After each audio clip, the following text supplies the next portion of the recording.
Hello दोस्तों, स्वागत है आपका अपने यूट्यूब चैनल एनके मैट्रिक मस्ती में। आज हम लोग जानेंगे कि किसी भी बहुपद को किस तरह से हम लोग पहचानेंगे, उनके क्या नियम होते हैं कि हम लोग पहचान सकें कि वह बहुपद है या नहीं है। तो चलिए हम लोग स्टार्ट करते हैं किस तरह से पहचानेंगे कि कोई भी संख्या बहुपद है या नहीं है। ठीक है, तो उसका सबसे पहला नियम होता है कि बहुपद क्या होगा। तो यदि किसी व्यंजक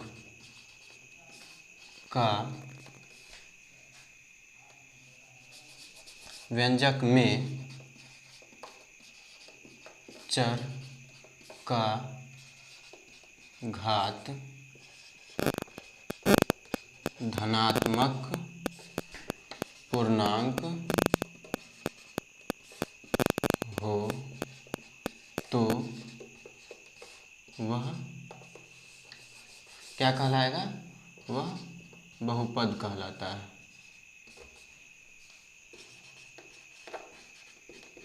क्या होता है? यदि किसी व्यंजक में चर का घात धनात्मक पूर्णांक हो तो वह क्या कहलाएगा? बहुपद कहलाएगा। ठीक है, और दूसरा नियम क्या है? दूसरा यदि कहता है कि यदि किसी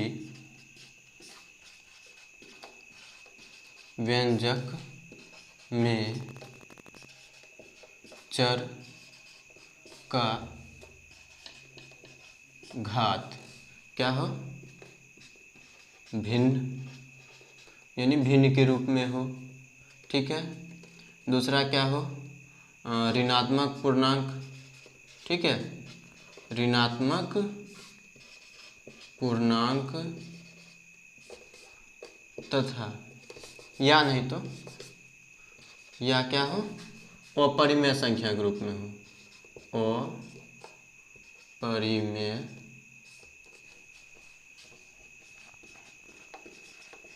संख्या हो तो वह बहुपद नहीं कहलाता है। और क्या हो? यदि किसी व्यंजक में चर का घात क्या हो?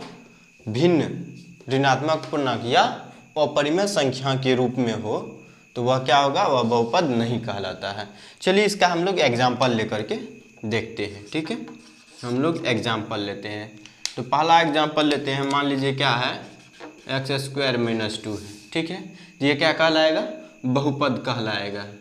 क्या है? यह बहुपद है। यह बहुपद है। क्यों है? तो क्योंकि यहाँ पर x का घात जो है वह क्या है? धनात्मक है। ठीक है, क्या है? धनात्मक है। तो हम लोग क्या पढ़े हैं अभी तुरंत कि यदि किसी व्यंजक में चर का घात जो है वो धनात्मक पूर्णांक हो तो वह बहुपद कहलाता है। तो इसमें देखिए धनात्मक है तो ये क्या कहलाएगा? बहुपद कहलाएगा। यह बहुपद है क्योंकि क्या है? x का घात धनात्मक है। ठीक है, यानी कि +2 है। ठीक है, अब दूसरा हम लोग देखते हैं। यदि हमको दिया हुआ है कि √x + 2x + 1, ये इस तरह से दिया हुआ है तो हम लोग क्या कहेंगे कि यह बहुपद नहीं है। क्यों नहीं है? क्योंकि यहाँ पर चर का मान देखिए क्या है? चर का जो घात है वो क्या है? यानी कि अपरिमेय संख्या के रूप में है। ठीक है, भिन्न के रूप में है। यदि हम रूट को हटाएं तो 1/2 लिखते हैं। ठीक है, तो वो क्या है? भिन्न के रूप में है। तो इसीलिए हम लोग क्या कहेंगे इसका? यानी कि यह बहुपद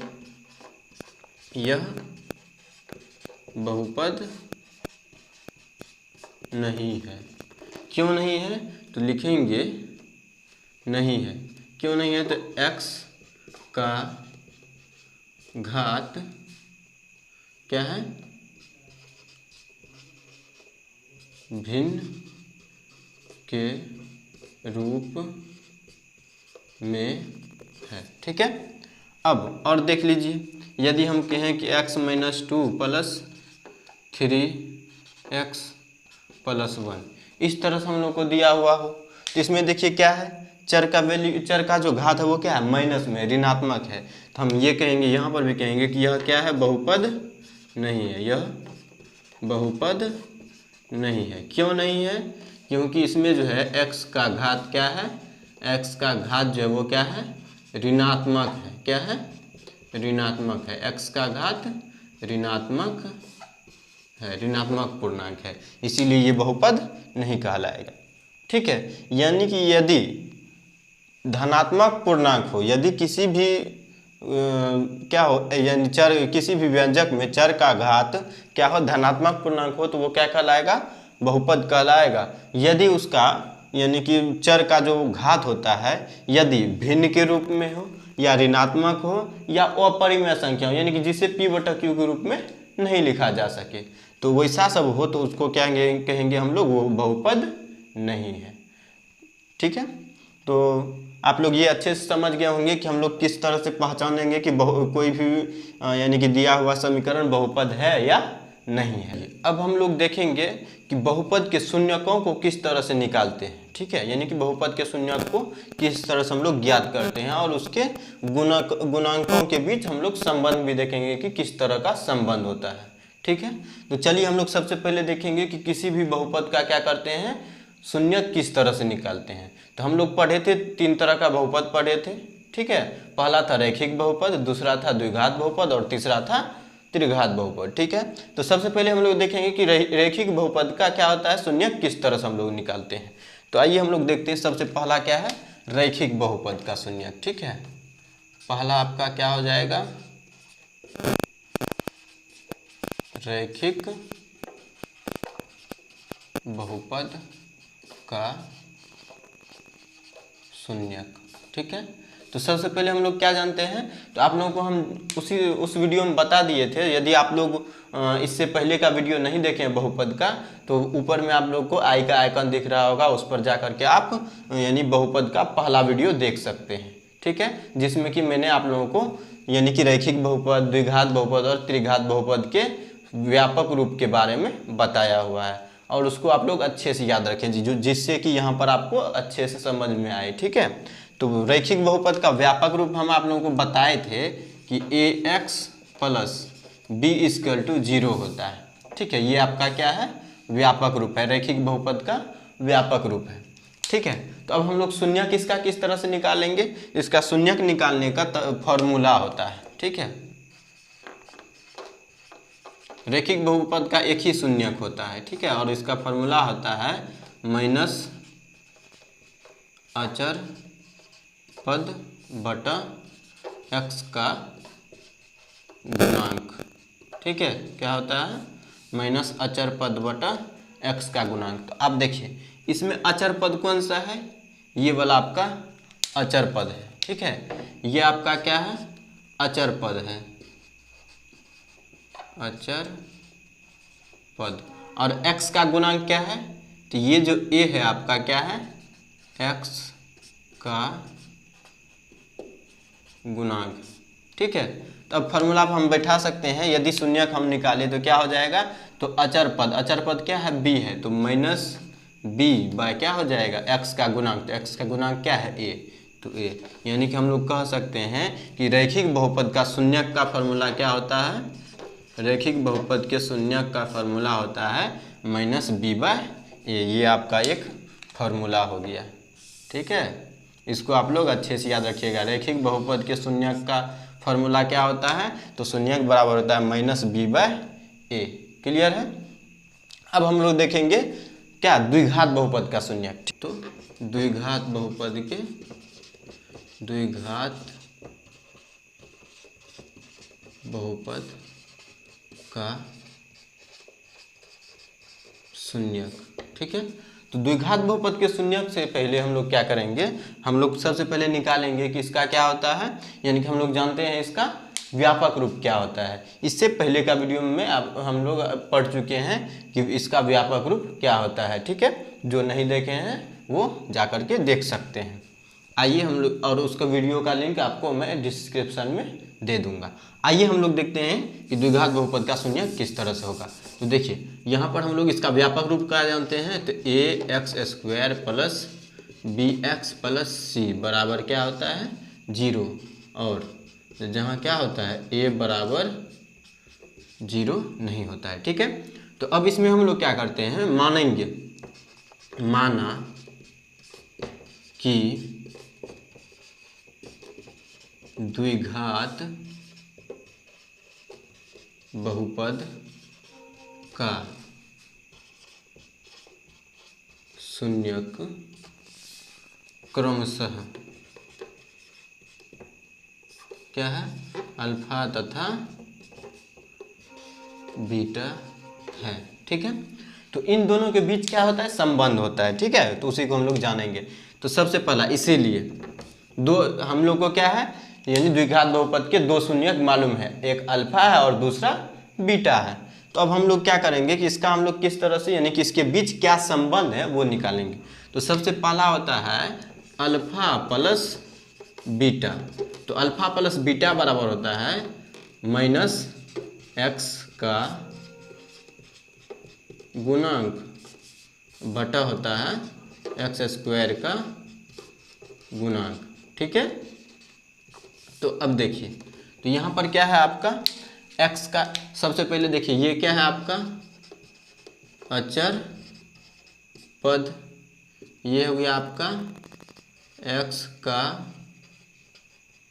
गुणांक, और ये हो गया आपका एक्स स्क्वायर का गुणांक। ठीक है, तो चलिए, तो सबसे पहले क्या है x का गुणांक, तो x का गुणांक देखिए तो b, तो माइनस बी बाय कितना, तो एक्स स्क्वायर का गुणांक, एक्स स्क्वायर का गुणांक क्या है a, तो a, यानी कि हम लोग क्या निकल गया फॉर्मूला अल्फा प्लस बीटा बराबर होता है माइनस बी बटा a। ठीक है, ये आपका एक फार्मूला हुआ। अब चलिए दूसरा फार्मूला क्या होता है, दूसरा होता है इसका गुणन में। ठीक है, अल्फा इंटू बीटा बराबर, तो अल्फा इंटू बीटा बराबर आपका होता है क्या होता है, तो अचर पद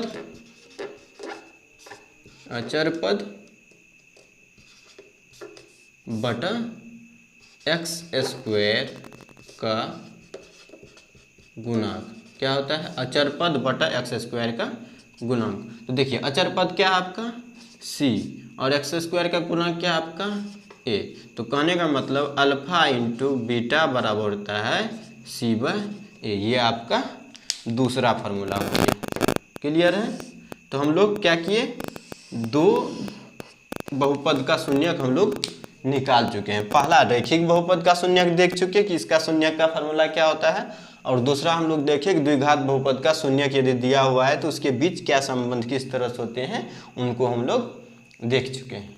ठीक है, अब हम लोग देखेंगे त्रिघात बहुपद का शून्यक। ठीक है, तो चलिए हम लोग देखेंगे त्रिघात बहुपद का शून्यक।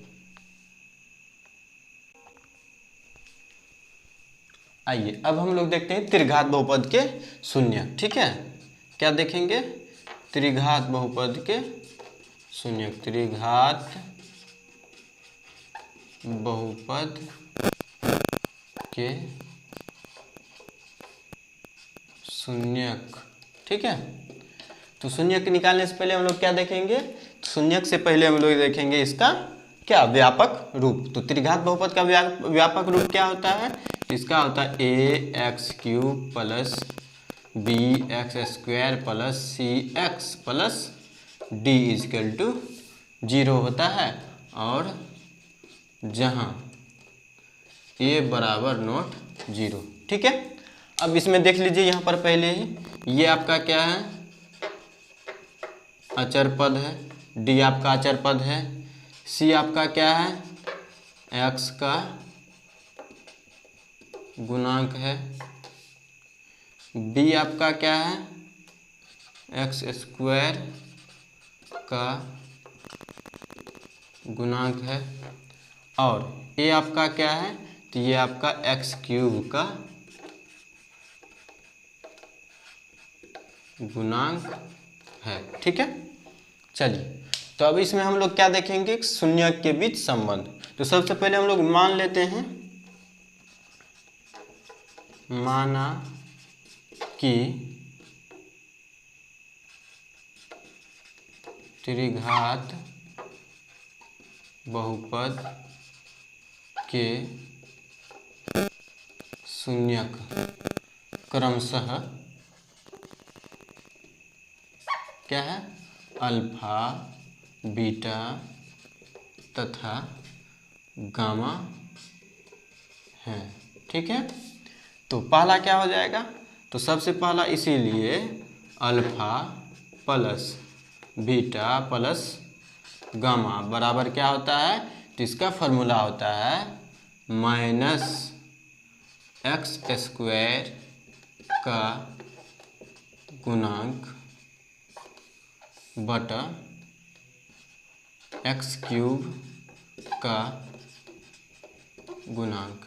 ठीक है, तो अब क्या हो जाएगा, इसीलिए क्या हो जाएगा, alpha plus beta plus gamma equal to minus x square. तो एक्स स्क्वायर का गुणांक क्या है, माइनस बी बटा ए। ठीक है, ये आपका एक फार्मूला हो गया कि alpha plus beta plus gamma बराबर क्या हो जाता है, माइनस बी बाई।